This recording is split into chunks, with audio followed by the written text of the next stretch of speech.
All right, guys, I want to give a quick update on the 2019 Kia Sorento. So if you remember from the last video, we got this car taken apart literally in pieces.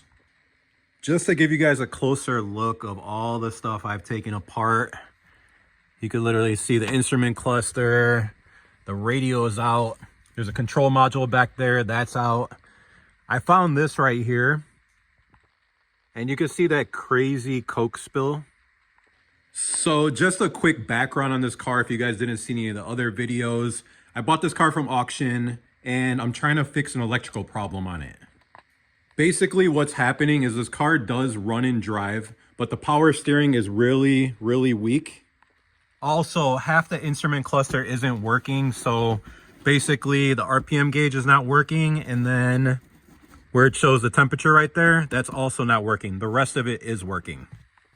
So back to this shifter, I also had an issue where when you hit the brake pedal, the shifter is supposed to release and that wasn't releasing. So I had to hit the safety tab in order to shift it. So when running tests on the CAN system, which is basically the communication for the whole car, I could see that half the car isn't talking to each other. So basically I wasn't able to get communication with the main computer and all these other components. So when I found this Coke spill here, I thought this would be the issue because this is actually on that same system. And if Coke gets on those wire connectors down there and shorts something out, that would be the reason why. So just like in the previous video, I disconnected module by module, still getting the same results. So when I found this, I disconnected it and it was still the same result, which was really disappointing. I mean, just the fact that I've taken almost this whole car apart, not including the trunk back there, which is also taken apart. And then I even went underneath the car and I disconnected the wiring harness that's behind here that controls all the sensors and also the blind spot module. So I'm nowhere close to being an expert on diagnosing electrical problems. Do I enjoy it? Somewhat, but this one was really tough. So this part was pretty scary. Basically, this is the main computer for the car, which we've also already replaced. I got a new one cloned and put this in, didn't fix the problem. So I had to expose these wires here and back probe them. When I say back probe them, that means you basically take this, it's kind of like a needle, and you can puncture the wire, and then you can test it with the multimeter. So after running all those tests on there, I checked the CAN wires, also the power wires. The power wasn't coming through. So what I did next is I went to the fuse box here. And on this fuse box, what I was looking for is the ECU fuses. Show you guys here in the light better. So there's actually 1, 2, 3, and 4 for the ECU. So when I tested power on those, the 10 amp fuse I was getting power at, and the 3 that I have removed from here are the 20 amp fuses, and I got power on none of these with the ignition on. So after doing a bunch of research on this, basically what that tells me is that the relay is open and it's not giving power to these ECU fuses. So without it doing that, what's happening is the ECU, which is right here, the main computer for the car, is not being energized.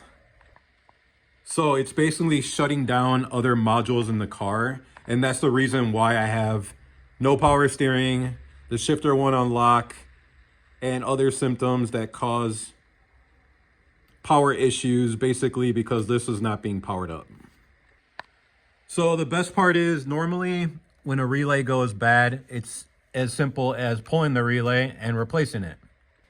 But for some reason on Kias, they decided to put the relay inside this box right here. So instead of giving me an easy relay that you could just pull out and change, this one is actually internal and there's no way to open this up and change it.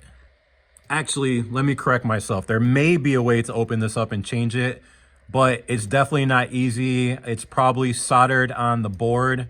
So you would really need to know what you're doing if you wanted to try to tackle that. But if you don't know what you're doing, kind of like me, I would just replace that whole box. I was able to go on eBay and I was able to match the part number by looking at the box right there in the lower corner. It actually gives me the part number for this one. So I wanted to make sure I matched it up correctly so I don't have any issues. And this should be plug and play. I was a little sketchy about replacing this box. The top connector right there, it's pretty simple. You just push on that tab and that releases. This one right here, you just unbolt, not a big deal, comes right off. But when you look all the way down there, you see that wire harness going in there. When I was buying the used one on eBay, which was only about $90, so not a big deal. That's why I decided to just replace it. The wire is actually cut right there. So that made me think that I would need to cut this wire and solder each wire one by one, and there's a lot of them going in there. So I wasn't sure if I wanted to tackle that job, but when I was doing some more research on these fuse boxes, I guess once this is out, I'll be able to see. But from the research I did is basically it has connectors like the one on the top here underneath. I think there's like a cover and then you're able to take it off just like that. So basically it makes this box plug and play. So I've literally tested everything on this car and everything points to this box. So basically everything I did all throughout this whole car right here all comes down to that box because I've literally went through almost everything. The only things I was not able to confirm were when you get into these wiring over here, I would have to like take them apart completely just to see if any wires are making contact, and that's a lot of work. So I wasn't trying to get into all that, especially not knowing where the problem is. So after months and months of having this car, I'm hoping that finally this will fix the problem. So if that fixes the problem, basically that was about $80. Only things left on this car to do, well, obviously, first of all, put everything else back together. If that's fixed, I might actually start putting everything back together now because I'm pretty confident that's gonna fix it. But yeah, after I got everything put back together, obviously give this car a clean. Then the only other thing to tackle on this car is this damage on the bumper here. So I'm actually gonna see if this can be repaired to see how much it would cost me. If it costs too much, I may just get a replacement.